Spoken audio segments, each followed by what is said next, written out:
E aí, pessoal, tudo bem? Sejam todos bem-vindos. Ao entrar, coloque seu nome e da onde você é, tá bom? Sua cidade. Ah, Bem-vindos, pessoal. Estamos mais uma live. Todo mundo que estiver entrando, digita aí o seu nome, cidade da onde está falando ou país. Bem-vindos, Xixo, pessoal, Jeremias. Legal, daqui a pouco o Davi Lago entra e a gente vai fazer o bate-papo de hoje. Ó, seu Davi Lago, grande Davi. Vou chamar o Davi aqui, aí eu já começo com o Davi.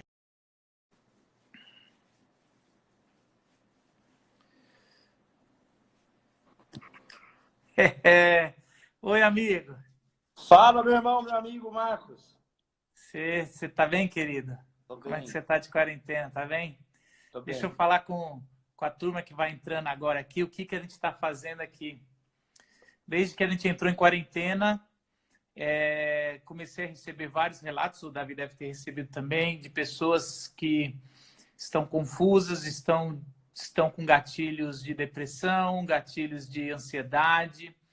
E a gente decidiu, eu e muitos amigos, e o Davi, que sempre é muito criativo, e a gente decidiu estar mais presente de várias formas. Uma delas é toda noite, 9 horas da noite, eu bato um papo com algum pastor amigo com alguns objetivos. O primeiro é poder trazer uma palavra pastoral, mostrar algo que Deus tem falado aos nossos corações, nós que somos líderes, para vocês que estão aí do outro lado, tá bom?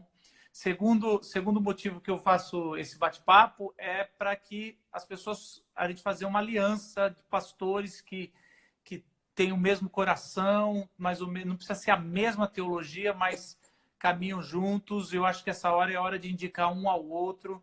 E Davi não precisa, Davi que me indica, né? Quando ele entra numa live dessa. E terceiro lugar é a gente também dar boas dicas, boas recomendações. Quinta-feira foi o Ricardo Agreste, um dos líderes de plantação de igreja, um dos maiores.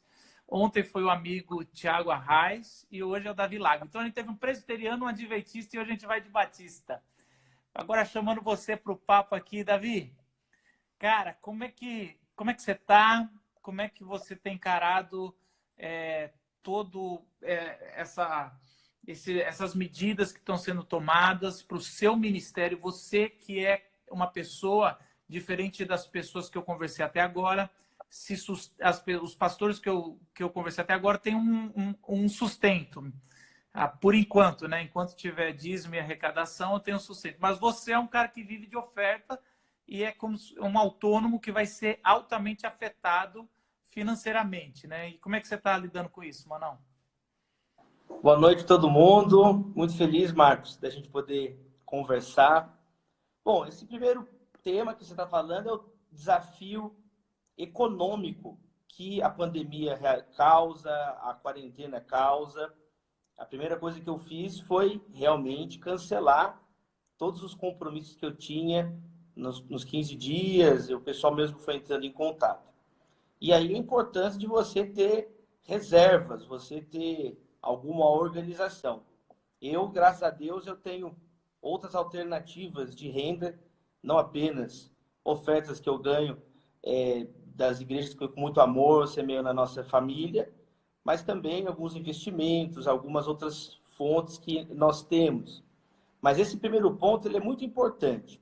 Quanto mais rápido as famílias conseguem, nesse momento, as igrejas conseguem organizar, primeiro, a si própria, a sua própria família, o seu próprio casamento, isso possibilita a redução do estresse e também dá mais condições aos pastores e líderes de auxiliarem as pessoas num momento tão difícil. Esse é um princípio básico, né? Timóteo está escrito, Paulo fala, olha, cuida de ti mesmo, da doutrina, né? Persevera nesses deveres, porque se você fizer isso, você vai salvar você e os que te ouvem. Então, é muito importante. A primeira coisa que eu fiz essa semana, então, foi realmente deixar tudo organizado aqui em casa, porque o que está no horizonte para nós é até mesmo algumas famílias que precisarão realmente de segurança alimentar nesse momento. A igreja precisa ajudar. Ontem mesmo, o reverendo Antônio Carlos Costa, nosso amigo em comum, ontem ele distribuiu 3 toneladas de alimento no Rio de Janeiro. E eu penso que essa é uma das maneiras da igreja agir. Agora, como que nós poderemos auxiliar de uma maneira organizada, coordenada, se as nossas próprias famílias, os nossos próprios filhos, a nossa própria vida, nós estamos desrespeitando um próprio procedimento bíblico. Inclusive, em Gálatas está escrito isso. Né? Em Gálatas fala, olha, enquanto tivermos oportunidade, façamos o bem a todos, especialmente aos da família da fé. Então, a Bíblia coloca o mandamento do amor ao próximo, mas ela também estabelece prioridades. Em Timóteo está escrito, aquele que não cuida dos de sua própria casa, negou a fé e é pior do que um descrente. Então, eu concordo com o tom da sua fala aí, é isso mesmo, nós precisamos ver a realidade da situação, colocar as prioridades em ordem e assim os pastores, as igrejas estarão organizadas com a cabeça no lugar para ajudar tantas pessoas que precisarão num momento crítico como esse, Marcos. É mais ou menos igual quando a gente vai pegar um avião, que o pessoal fala, primeiro bota a máscara em você, para depois ajudar a pessoa que está do seu lado, a criança do seu lado. Então, assim, primeiro vamos organizar nossas casas e agora a gente... Jesus falou sobre isso, né? Um cego não pode guiar outro cego, senão ambos cairão no buraco. É um princípio básico de liderança que Jesus estabelece no Evangelho de Lucas. É a mesma coisa do engenheiro, ele usa essa parábola do engenheiro, do cara que vai para a guerra. Jesus o tempo todo fala sobre esse preparo que você tem que ter. É isso mesmo, querido. Lá na nossa comunidade, a gente também tá sendo bem claro, separando um lado financeiro, já para acudir quem precisa mesmo, já continuando fazendo o que a gente sempre fez, e até acolhendo pessoas que não vão ser acolhidas como diaristas e coisas assim. Os outros já mandaram embora e a gente está acolhendo, contratando para poder, mesmo que não vá trabalhar, para poder sustentar a sua casa. Então, é algo que todo mundo dá para fazer um pouco ou pode fazer um pouco. E aí eu quero fazer a pergunta que todo mundo sabe a resposta, mas além da gente ter que se relembrar sempre, eu queria ouvir de você algo prático. Como ser igreja num momento como esse, que a gente ainda está muito inculcado na nossa cabeça, o jeito litúrgico do Antigo Testamento, de ir para um lugar para fazer sua adoração, sua oração e tudo mais. Por outro lado, a gente tem que ter a koinonia, né? A comunhão dos santos e estar junto. E agora a gente está em casa, a gente não é momento, né? Eclesiastes fala que é momento para abraçar e deixar de abraçar. Nunca fez tanto sentido esse versículo. E você, como ser igreja agora, Davi? Eu vou dividir a resposta em 2 partes. Primeiro, comentando a sua citação de Eclesiastes. Primeira coisa é analisar qual que é o momento que a igreja está vivendo. E é um momento agora de restrições, de quarentena, um momento onde nós não temos a possibilidade de reunir pessoalmente. É importante isso. Em Atos, por exemplo, no capítulo 8, verso número 1, fala assim, a igreja vivia um período de perseguição. E aí a agenda da igreja, naquele período, um tempo de perseguição, foi uma. Está escrito que os apóstolos ficaram em Jerusalém e os cristãos se espalharam por todo lado. Aí no capítulo seguinte, capítulo 9, lá no verso 31, 32, 33, no final do capítulo 9, verso 31, acho, eu estou com a Bíblia aberta e vou checar, a igreja vivia um período de paz. E aí, naquele momento de paz, verso 31, a igreja passava um período de paz em toda a Judéia, Galiléia e Samaria. Aí mudou a agenda dela, agora não é mais uma agenda de fuga. Olha como é que muda a agenda no período de paz. Ela se edificava e era encorajada pelo Espírito Santo e crescia em número, vivendo no temor do Senhor. Então é muito interessante isso. A igreja, ela não é, senão ela cai na religiosidade, no tradicionalismo. Então eu acho muito legal essa primeira parte da resposta. Qual é o momento que a igreja está vivendo? A igreja, ela não é descolada da realidade. A igreja ela não serve no vácuo, ela serve no tempo e no espaço. Aliás, as grandes mudanças na Bíblia, de governos, de crises, elas normalmente nas Escrituras desencadeiam fases novas, momentos novos na história da salvação, na história do povo de Deus. Então, por exemplo, quando um determinado faraó morreu, é quando Deus trouxe então Moisés para o Egito para iniciar a libertação.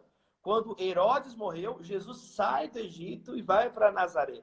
Então nós estamos num momento assim de mudanças geopolíticas. Então, Uzias exatamente. morreu, Isaías fala, profetizou. quando o rei Uzias morreu, viu o Senhor assentado num alto e sublime trono. Uzias morreu, mas Deus continuava no trono.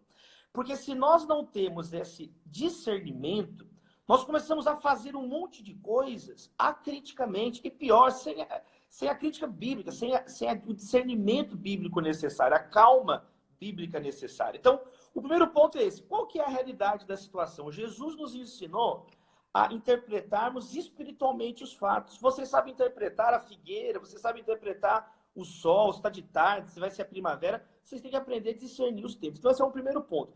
E eu acho que aí há um grande consenso, foram poucas vozes dissonantes, graças a Deus, a vasta maioria, a ampla maioria dos pastores, as denominações emitiram notas, posicionamentos, recomendações em consonância com os sanitaristas, as orientações dos governos de quarentena. Então, diante desse quadro, aí sim nós podemos passar para a segunda parte da resposta. Então, o que fazer num momento onde a estimativa é talvez 2 meses, ninguém sabe ainda, mas 2, 3 meses, baseados na Europa, principalmente, onde os italianos, os espanhóis já estão aí numa fase mais aguda, mais crítica da pandemia do coronavírus. Então, pelo menos 2, 3 meses é o razoável que o mundo inteiro está comentando. Então, assim, é um período excepcional, onde nós podemos, então, fazer isso aqui, lives, conversar, antecipar, tentar olhar à frente os problemas. Então, por exemplo, agora o brasileiro está caindo a ficha que ele vai ter que ficar em casa. A igreja tem que estar um passo à frente. Isso é liderança, é antecipar. Vai ficar todo mundo em casa. Por isso que eu publiquei, inclusive, um texto hoje lá no G1 falando sobre isso, sobre os desafios emocionais de um confinamento. As pessoas, é para ser comprovado, as pessoas que ficam confinadas por tempos maiores, períodos maiores, agrava depressão, ansiedade, confusão mental. Então, a saúde emocional é algo importante para a igreja falar. Então, eu acho que é por aí, Marcos, é a gente ter esse equilíbrio de ir discernindo o que está acontecendo, sem alarmismo, mas com prudência, e baseado nesse discernimento, nós vamos organicamente, com calma, tomando as medidas necessárias. Cara, e é interessante que, por exemplo, começaram a entrar em contato comigo gente da área da psiquiatria, os psicólogos, e até já se oferecendo fazer ou a preço de custo, bem mais barato, ou de graça. Alguns falaram de graça, fazer algumas sessões. Então é interessante que eu vou chamar até fazer algumas lives com eles para conversar e para as pessoas poderem ter um pouco mais de orientação. E aí uma pergunta que as pessoas sempre fazem, eu queria fazer para você também, porque eles estão fazendo, e é uma pergunta simples, às vezes até simplista, mas honesta. E a gente fica assim, é complicado dar uma resposta. E eu queria passar para você essa pergunta. O que Deus quer, o que a Bíblia tem para falar para isso, sobre esse momento, sobre um vírus que pode matar talvez milhares, e a gente vai enfrentar aí pela frente algo tão difícil, de desemprego, quebra de economia e tudo mais.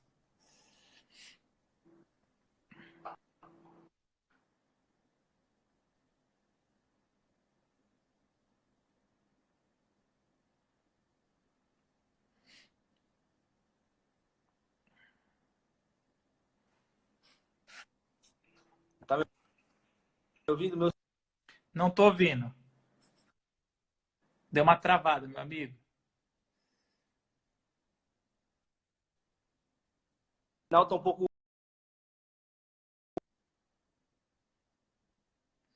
Bom, gente, deixa eu ativar aqui um pouco os comentários. Davi deve ter caído. Deixa eu ver. Aqui alguns comentários estão aí. O Davi deve ter caído. Vou ver se ele já entra de novo e eu chamo ele de novo aqui para a gente bater esse papo, tá bom? Opa, aqui. Adicionar. Vamos chamar ele de novo aí.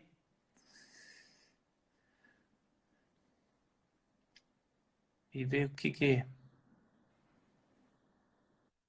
Oi, Davi.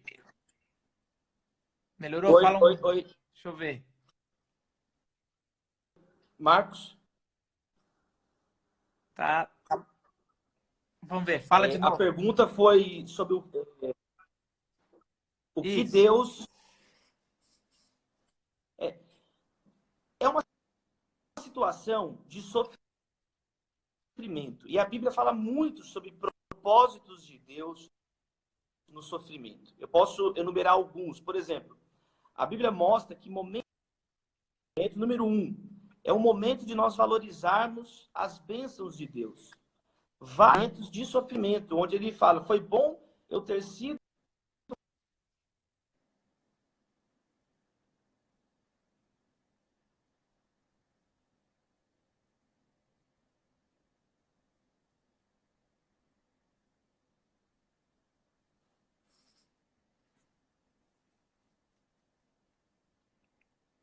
Davi, eu não tô te ouvindo, meu amigo. Você tá me ouvindo?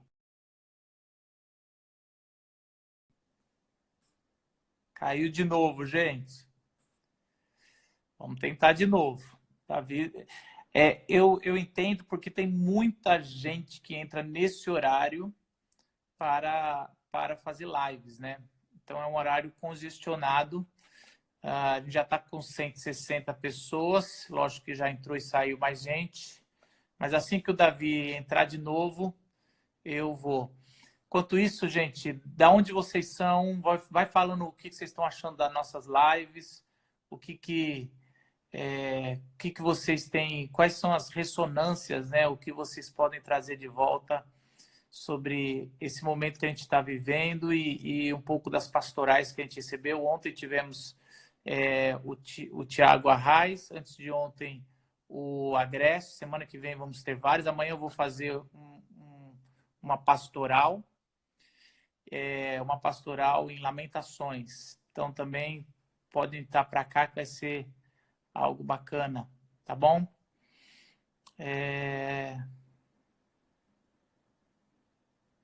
Isso, vou avisar antes quando eu for fazer as Voltei. lives com o pessoal profissional. Vê se está tudo Tá bem. aí? Fala alguma coisa, meu amigo. É que às vezes corta o seu som. Tá muito ruim o sinal. Mas tá ouvindo agora, né? Tô. Vamos embora. Então, assim, os desígnios do Senhor são insondáveis, mas a Bíblia fala muito sobre o sofrimento. Então, eu estava falando sobre o sofrimento, ele tem um papel pedagógico, de disciplinar, de educar. Segundo lugar, da gente ficar desapegado também ao materialismo. Tem um monte de gente que é ocupada, que ela acha que ela é ocupada, e uma quarentena dessa mostra que a ilusão da ocupação da pessoa. A pessoa, na verdade, ela está se ocupando de coisas inúteis, e esse é um grande propósito, a gente ficar menos mundano, menos materialista, uma vida espiritual, de oração, mais consistente. A Bíblia fala muito sobre isso nas suas cartas. Uma terceira razão do sofrimento é nós estarmos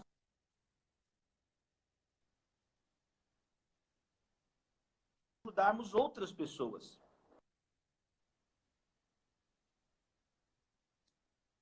Oi. Fala de novo. Estarmos preparados para ajudar outras pessoas. Cortou de novo. Da tua casa não usar a internet. Ai, ai, ai. Quem que é ao vivo é assim, gente. Tá vendo? Vocês vocês pedem coisas ao vivo, é assim. Estaria mais fácil se fosse gravado. Da visão, coitado. Tá aqui. A gente vai restabelecer.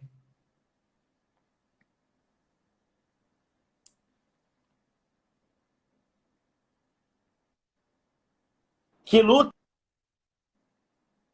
hein? Tá uma luta, Davi. Não sei se você tá pelo.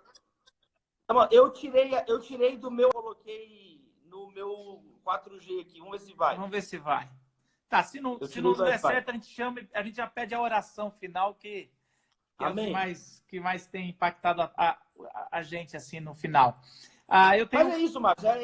Esse conjunto de explicações bíblicas sobre o sofrimento envolve disciplina, pedagogia, ficar menos mundano, estar capacitado para ajudar outras pessoas. Isso nos torna cicatrizes que ensinam outras pessoas. Então, de toda maneira, essa situação, embora nós não possamos afirmar categoricamente o que é, né? A Bíblia dá um grande conjunto de ensinamentos que, de todo modo, podem ser aproveitados agora. Agora, por exemplo, todos estão falando, os cientistas políticos, sociólogos estão falando que é um momento que vai marcar, assim como foi 11 de setembro, isso aqui vai marcar a humanidade, Sim. Talvez até mais, não só economicamente, socialmente. Quais são as marcas indeléveis que você acha que vai ficar na gente como ser humano, ou que deveria ficar passando por esse momento? Marcos, algumas coisas já são históricas, né? Por exemplo, desde décadas da Segunda Guerra Mundial, que não era suspendido, fechado fronteiras. Os Estados Unidos fechou a fronteira para voos da Europa. Tudo isso já é histórico. Essa semana, a chanceler Angela Merkel fez um discurso histórico na Alemanha. Ela disse com todas as letras que é o maior desafio da Alemanha desde a Segunda Guerra Mundial. Não precisamos nem comentar. Isso despreza comentários. É uma frase poderosa por si só. Então, essas marcas elas já são históricas, né? É interessante a gente notar que ninguém vivo tinha consciência do que está acontecendo, porque desde 1918, na gripe espanhola, que o mundo não passa por uma pandemia forte como essa, onde em meses já provavelmente mais de 300 mil pessoas contaminadas, o número pode ser maior. Então, está sendo um aprendizado para todo mundo, É um momento da gente olhar também na história. Talvez esse momento vai ser um marco civilizatório. Os marcos civilizatórios, acontecimentos globais, que são game changers, que mudam o jogo. Tem uma frase do Chesterton que eu gosto muito, onde ele diz assim: nunca remova uma cerca do lugar sem antes entender por que ela foi colocada lá. É uma frase de muita sabedoria. E eu creio que, por exemplo, certa onda pouco, porque pessoas estão morrendo, conhecidos estão morrendo, pessoas da nossa rua estão morrendo, às vezes da própria família estão contaminados ou serão contaminados. Então, talvez algumas lições sejam aprendidas, algumas novas cercas, alguns marcos sejam colocados para o melhor da humanidade, esperamos. A gente espera. Eu lembro que lá para 2004 eu comecei a dar aula para Ministério com Juventude, fazer análises. E a gente sempre falava, porque a gente lia nos livros, que depois da pós-modernidade iria vir quase como o período da Era das Trevas, né? E a gente ia voltar para o primeiro milênio, né? Eu não sabia que ia ser literal. Tem aquela frase do Einstein, né? Eu não sei como é que vai ser a Terceira Guerra Mundial, mas a quarta vai ser com um pedaço de pedra e pau. É isso aí, mas indo por esse caminho. Alguma coisa prática, para quem está em casa, Davi, o que você recomenda como cursos, talvez, que você está sabendo, ou um livro, bom livro para ler, ou uma série, alguma coisa assim que você acha que seria bom para as pessoas que estão em casa consumirem ou irem atrás? Eu recomendo a Bíblia Sagrada, as pessoas lerem as Escrituras. As pessoas, elas não conhecem as Escrituras, não conhecem os Evangelhos, não leram os Salmos, não conhecem o Antigo, o Novo Testamento. Aproveita esse tempo para ler a palavra de Deus, sabe? Em 40 dias, se você ler 8 páginas do Novo Testamento, você vai ler o Novo Testamento inteiro. Olha que grande unidade, lendo 4 folhas por dia, 8 páginas. Então, eu acho que nós deveríamos priorizar isso, sabe, Marcos? A oração. Aqui em de oração, e nós colocamos ali colado na parede, o nome de um amigo, de uma família.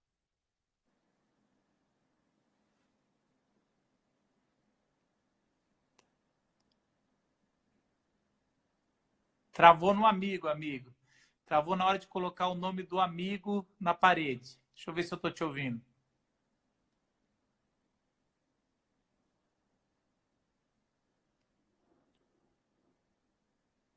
Não estou te ouvindo. Acho que a turma está...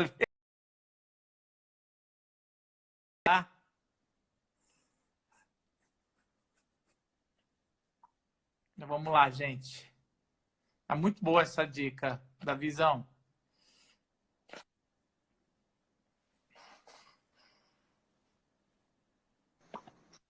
Onde parou, Marcos? É, muito boa. Você estava falando que lendo 4 páginas dá para ler em 40 dias, colocando foto dos amigos na parede, a gente colocar em oração nossos amigos. Aí eu estou fazendo isso. A terceira coisa, precisa montar uma rotina na casa, tá? A rotina, dividir as tarefas. Então, por exemplo, de manhã eu fico com a Maria, à tarde a Natália fica com a Maria, à noite a gente fica junto. Tem um dia que eu tô... Hoje eu que fiz o almoço aqui, ó. Foi só misericórdia de Deus, imagina. Coitada da Natália. Eu tô lavando a louça, a gente dividiu as tarefas aqui, a Maria tá regando as plantas. Então, quanto mais rápido colocar uma rotina, por exemplo, tem que acordar, tem que mudar de roupa, não pode ficar andando de pijama pela casa durante o dia, senão vai virar um filme de terror a quarentena, Marcos. Aí não vai dar certo. Então organiza, lê a Bíblia, ore pelas pessoas e organiza rápido a rotina da casa. Todo mundo tem que colaborar. Você vai fazer coisa que você normalmente não faria, você não gosta de fazer, mas agora é hora de trabalhar. Eu queria falar também uma frase que eu li do Henry Nouwen, muito legal. O oposto da esperança é o desespero. É a frase simples, mas é a mais verdade. A gente tem que escolher agora entre esperança e desespero. A minha escolha eu já fiz. A gente tem que ter esperança com Jesus. Eu tenho muito do título das lives. É isso aí. Jesus é a esperança. Né? A fé cristã é uma viva esperança. E aprender uns com os outros. Eu acho também não ficar sobrecarregado de... Se você colocar o objetivo de estar mais crente no final da quarentena, o objetivo de estar mais solidário no final da quarentena e ter lido mais a palavra, todo mundo pode ficar mais saudável na quarentena também. Tem até um horário da academia aqui em casa, todo mundo fazendo ginástica. Então, são coisas simples, mas que pode ir para os lados, Marcos. Que legal, cara. E eu acho que é isso aí mesmo, cara. Uma rotina positiva, né? A gente vai entrar numa rotina maçante, mas a gente fazer uma rotina positiva, o pessoal acordar, ter horário para acordar, ter horário para dormir, ter horário para as crianças irem dormir, não se cobrar tanto você que é pai, às vezes você quer fazer só coisa com criatividade, tudo, de vez em quando deixa vir uma tela, tá tranquilo. Senão você pira. Se você achar que agora é a hora de uma pedagogia exemplar, também o culto familiar, muito bom. Davi, eu queria que a gente encerrasse com uma palavra que está no teu coração, principalmente para aqueles que estão em desespero, aqueles que estão entrar aqui na live talvez por acaso, estão buscando algo a mais, e que você desse uma oração final, uma bênção para a gente encerrar essa live. Véio. Muito obrigado. Eu quero ler Filipenses 4, verso 6. Não andem ansiosos por coisa alguma, mas em tudo, pela oração e súplicas, e com ação de graças, apresentem os seus pedidos a Deus. E a paz de Deus, que excede a todo entendimento, guardará a mente de vocês em Cristo Jesus. Finalmente, irmãos, tudo que for nobre, tudo que for correto, tudo que for puro, tudo que for amável, tudo que for de boa, algo de excelente ou digno de louvor, as coisas. Ponham em prática tudo que vocês aprenderam, receberam, ouviram e viram em mim. E o Deus da paz estará com vocês. É muito isso. Substituir reclamações e ansiedade por orações, súplicas, ações de... E pensar naquilo que é verdadeiro, naquilo que é bom. Não fica pensando em fake news, não pensando em bobagem, não fica superdimensionando. Pensa na palavra, traz a memória o que traz esperança, e é hora de colocar em prática a nossa fé. Nós exercemos a nossa solidariedade, amarmos a Deus, amarmos ao próximo, e que o fruto do Espírito esteja com a todos. Você tá aí ainda? Às vezes trava. Para agradecer. Será que saiu? Será que ele ainda volta para uma oração? Vamos ver. Mas mesmo assim, eu quero agradecer a todos que estiveram aqui na nossa live. Hoje foi. Eu queria que você orasse para acabar, querido. Porque tudo que é bom a gente orasse, apesar que foi uma oração que você fez, mas deixasse uma bênção para a gente. E assim a gente encerra. Amanhã eu não vou ter live, amanhã eu vou fazer uma exposição em Lamentações 3, que você acabou de citar aí. Quero trazer à memória o que me traz esperança. E é exatamente o tema das nossas lives é esperança. E aí, segunda, a gente volta. Mas faz uma oração, espero que não trave, mas que essa oração caia no nosso coração e na nossa alma e todos que estão ouvindo aqui.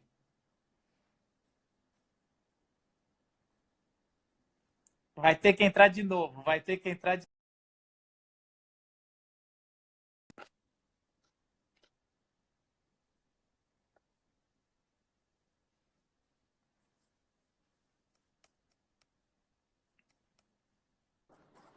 Vamos orar.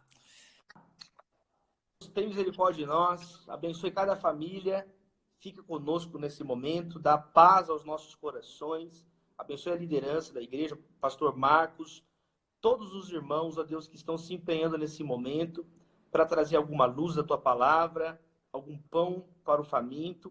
Fica conosco, ilumina, Senhor, a nossa nação, ilumina as nossas famílias, nós te pedimos em nome de Jesus, amém. Amém, amém. Obrigado, Davizão, você é o cara. Amo você. Você vai ter alguma live, alguma coisa nesses dias? Eu não pensei em nada, Marcos. Eu tô aqui com você. Tem algumas igrejas aí me chamaram, mas eu vou ficar lendo a Bíblia aqui. Estou à disposição. Amém, querido. Deus abençoe, que Deus cuide aí da sua família, tá bom, Manão? Obrigado, velho. Beijo. Tchau. Tchau, tchau. E vocês, gente, que estão aí, nós vamos... Deixa eu ativar aqui os comentários, que eu gosto no final de ler. Mas eu estou colocando um dia depois no YouTube, no meu canal, e também na minha página do Face.